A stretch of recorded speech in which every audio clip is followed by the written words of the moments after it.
وا بۆ ساڵێک دەچێت لایەنە سیاسیەکان بە مەبەستی چارەسەرکردنی ئەو قەیرانانەی کە بەرەوکی هەرێمی کوردستانی گرتووە ناوبەناو کۆبوونەوە ئەنجام دەدەن، بەڵام هێشتا قەیرانەکان هەروەک خۆیان ماون. ئەوەش ڕۆژ بە ڕۆژ ئەرکی سەرشانی هاوڵاتیانی قورستر کردووە. بەهۆی نەبوونی هیچ ئاسۆیەکیش بۆ چارەسەری قەیرانەکان جۆرێک لە ناومێدی لە لای هاوڵاتیان دروست بووە، بەڵام لایەنە سیاسیەکان سەرەڕای قوڵی ناوکۆکیەکانیان تاکید لەوە دەکەنەوە چارەسەری کێشەکان دەکەن، لە هەمان کاتیشدا هیچ کامیان سازش لە داواکاریەکانیان ناکەن.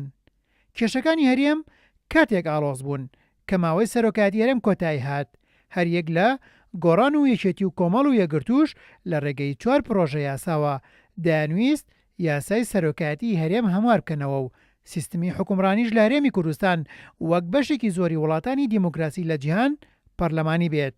بەڵام ئەوە لەلایەن پارتی دیموکراتی کوردستانەوە ڕەتکرایەوە. لە دوایین هەوڵەکاندا فواد حسێن سەرۆکی دیوانی سەرۆکاتی هەرێمی کوردستان سەردانی زۆرینەی لایەنەکانی هەرێمی کوردستانی کرد، بەڵام هێشتا دەرەنجامەکانی دیار نین.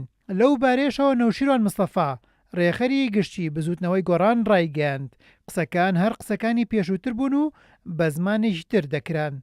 چارەسەر نەکردنی کێشە سیاسیەکان لە کاتێکدایە قەیرانی دارایی و دواکەوتنی موچەش ناڕەزایی بەردەوامی خەڵکی گەیاندۆتە لووتکە، وەک فشارێکیش بۆ چاکسازی سیاسی و باشکردنی گوزەرانی موچەخۆران و هاوڵاتیان کۆمەڵ و یەکگرتوو چەند ڕۆژێک لەمەوبەر هۆشداریان لە کشانەوەی حکوومەتدا ئەگەر بارودۆخەکە وەک خۆی بمێنێتەوە.